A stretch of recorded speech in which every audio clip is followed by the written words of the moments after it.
Today's video is something super unique, and I think this is super cool. And I was walking around the pits at round one, and I saw these cars, and I just thought, if these are drift cars, we have to make a video about this whole thing. So to preface this real quickly, because I always talk too much in all my videos, I think that S chassis are getting really expensive. Cars are kind of getting crazy and expensive for R32s and like everything Japanese. We're always looking for different stuff. And like for my own daily driver, I drive a 2011 528i BMW because they're so undervalued for what you get. The car goes for hundreds of, mine has 250,000 miles on it. It was stupid cheap. I got it for like $6,000 or less. I've loved it for years.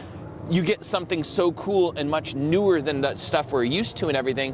And this guy has manual swapped E55 and CLK 55, I think. And he's gonna tell you all about them. But I just think this is so cool because these are like S13 prices from years ago with V8s already in them, and all you have to do is figure out how to put a manual in them, which he has done. Yeah. Tell us how you did it. Tell us why you did it, what's special, why you would bother with this whole thing, how you made a manual, how easy or hard it is, what individual things. Just start talking and show us the cars. All right, so I first started with the E55. I bought this as my daily driver around 2.5 years ago, and it originally had automatic in it. They have the 722.6, and I really loved the car, but I felt like the car was kind of, I don't know, the automatic made it feel really dull in terms of driving experience.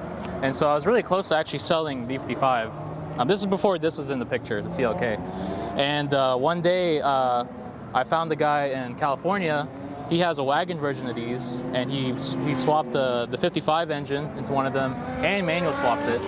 And we linked up, and it's basically pretty much all the drivetrain is from a Chrysler Crossfire. If you can find one, a manual Chrysler Crossfire. So you have to get the transmission, the drive shaft, the pedals, but they all bolt in, direct swap into the E55. And for now, since no one can really tune these cars, or the E55 at least, I have the automatic shifter plugged in, so it kind of fools the ECU into thinking that, you know, the automatic is still in there, kind of. And it's been great. I've driven 10,000 miles on the swap so far, and I love it. I honestly, now that I've manual swapped it, it's kind of like almost an E39 M5, except for 1/5, 1/6 the cost. And then that's where this car comes in, the CLK. I really didn't want to mess up the E55 at all. I think it looks nice and clean the way it is. I didn't want to cut it up or do anything stupid with it like I did with this one. And so I've been wanting a CLK for a while. It's basically this car, but a two-door version. So same engine, 5.4 M113 V8, makes 350 horse, 390 torque. Did the same manual swap, found all the parts at a pick and pull, so I did them very cheaply. I just bought a new clutch and flywheel for this one just to be on the safe side. And welded the diff, and yeah, so on and so forth. I have so many questions, Okay, so one, does the clutch pedal just go in? Because they made these things in Europe as like base model chassis with diesel engines. Right. Can you just bolt a clutch pedal in? Yes, all the pedals bolt up to both of these cars and some other chassis Mercedes cars, and they literally bolt right in. You don't even have to drill a hole. The hole is already there for the clutch line. Like they just have a grommet that they put in there, so it's like, you know, it's already made for it. So stock drive shaft, or do you have to have a drive shaft made? So you can do both. Finding a drive shaft is very hard. This one can use just a Crossfire one, but this one I had to find a C240 6-speed, which is really hard to find. I spent months trying to search for this drive shaft. That's doing the cost-effective way. If you want to just get a drive shaft made, it's not going to cost much more, like 200, 300 bucks. That's probably the better route, to be honest. How much do these things make horsepower-wise? This one, both of them, since it's the NA M113 5.4 AMG engine, this one makes both of them make 349 horsepower and 390 torque. All right, and what is the downsides of the swap? Because you said, not the swap, it's a stock car, but what is the downsides of the transmission swap and everything? Because you said that there was tuning issues with leaving the stock shifter in there and you just have to leave it all in there. Yeah. There's got to be some type of downside. The that's the only downside really, is leaving the shifter plugged. Oh, the check engine light's on because, you know. That's all BMWs and Mercedes, though. Yeah, so I mean, it's on because, you know, the ECU is like, oh, where's the automatic, you know, transmission solenoids and all this stuff. But that's about it. I do want to. But it still drives correctly? Yeah. Okay. I've driven that 10,000 miles. This one 3,000 miles so far. This one you can actually tune because it's a newer car, so it has a newer ECU. That one you can't. It's 99, so it's like older ECU, Bosch ME 2.0 ECU or whatever. My next question is how much would that thing cost me if I were to go buy one on Craigslist right now with an auto? You know, just like a completely stock one. You can, man. They go from all the way from like 2.5 grand to 44,000. The most recent ones. What? Yeah. There was one that was like, it was low miles, of course. Okay. So that makes sense. But the reason why is because this car was the last kind of car that AMG built before they went in-house with Mercedes, I believe. So I think that's why. Personally, I bought both of these cars for very cheap. That one was like 3 grand, also this one. So 3 grand, manual swap for like 1K. All right, so this is a daily and this is a dedicated drift car, correct?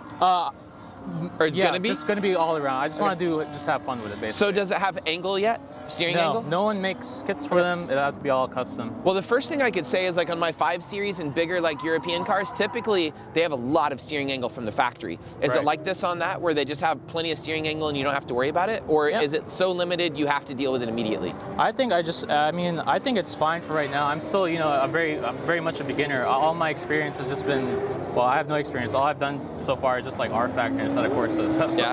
So this is like my Well, that's second pretty ever. experienced if you drive it a lot on there. Guys come out with, you know, no events under their belt for real driving and kill it with just all the sim stuff now. Yeah, so I'm really excited because when I was doing that, it was like years ago. So like 2015, 2014. But I'm super stoked. I'm excited to be out here and just actually using the car. Okay. So do you suggest people do this? Yes. You do? I do. And can I add something? Yeah. Quick? I'm just gonna plug the channel a little bit. Yeah, plug your YouTube channel. I want people to know about these things, and if there's stuff on your YouTube channel, they should go look at it. I want more people to do these swaps. I really do, because I feel like there's a lot of fun. There's a lot of potential in these cars. There's a lot of potential for other aftermarket companies to make stuff for these cars that doesn't exist yet. It's very hard to find stuff for these cars. But so on my YouTube channel, JikJax, I have a whole guide series on how to manual swap both of these cars from like head to toe, everything. Everything you need to know basically how to swap them. So if you guys have a chance, just check it out. If you want to do the swap, and I'll be more than happy to answer any of the questions anyone has. I have so many questions still, Yeah, such as, fine. will you sell me one? I mean, I can build another one, and sell you one. That'd be really cool. As someone that's actually really looking, probably gonna go look at Craigslist or Facebook Marketplace and go find one, what do you suggest I do about all this? My videos don't have to be short. We can have stupid conversations like this. Oh, that's fine. What is there to look for? Are there tons of bushings or like crazy control arm problems on these things? Ball joints that are crazy expensive? Yeah, I would recommend replacing most of the bushings and the ball joints. But I mean, is any of it like $2,000 a ball joint or anything crazy, or is it all real cheap? No, they're all relatively affordable. And I mean, they make coilover kits for it, I think. Yeah. For one of them. I don't know which one. I think it was that one. They make coilover kits for it. So are they on stock suspension then? This one is on Bilstein, It's on Bilstein V8 Performance plus shocks. Yeah. And it's just cut springs. Okay. So the way on Mercedes, they're kind of like just a linear spring all the way up and down. Mm-hmm. They're not really a true coilover. They're the shock and spring is separate on front and rear. So it'd be really cool for someone to make like, you know, actual legitimate coilovers for it. I think BC Racing makes one for E55. So yeah. I know BC Racing is a sponsor.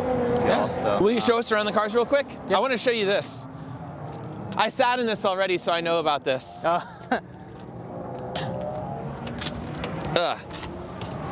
Look at this side. It's on a stock. Wait, is that backwards? Yeah, so it has to, you have to click the 2. It's a little confused at the moment. So if you do that, it does that, and then that. But it works. So. But he has Those are seat rails on like aftermarket seat rails on top of the electric sliders, which is really funny. It puts me a tad bit high. I probably wouldn't be able to sit in here with a helmet unless I pulled the cushions out. I don't know, it's so cool because this is such a nice interior compared to like an S13. And this is literally cheaper than an S13. It is still a 20-year-old car, but like we're used to 30-year-old cars at this point. The shifter is in a really good position. It's maybe a tiny bit far back. But I don't mind that at all. The center console actually is, for like a modern car, not really in the way. I noticed that this car doesn't have a hydro e-brake or any type of e-brake yet because the stock foot brake is down there. So you're not gonna have like, you know, a cable e-brake that's right here that's great. So you're gonna have to do a hydraulic handbrake. The dash and everything is pretty minimal for like an older car, or for compared to a newer car. The heated seats probably no longer work, which sucks. No. But it's very cool. Thank you. Anything else you wanna show us under the hood? Yeah, I can. Let's see. Yeah, I do plan on putting a hydro in it. And was the wide body necessary for any reason, or you just wanted to do something fun? I just wanted to do it also because this car was from Idaho. I bought it off a Copart auction. Oh, it was rust. Yeah, there's rust. There was a lot of rust on it, so I thought it was just a cool way to, sorry. How does this work? Just pull it out? You just pull it and it pops open. There you go. Mercedes stuff. Mercedes stuff, yep. So yeah, M113, 5.4 V8. Considering this is a Mercedes, it looks super easy to work on. Yeah, it's not. It doesn't look bad at all. No. We did headers on E55 the other day. Well, I didn't do it, but I have a friend with a shop that did it, and it was pretty easy to do them. So, yeah, I think it's pretty easy. Very cool. So. All right. Thank you so much. Thank you. Boom.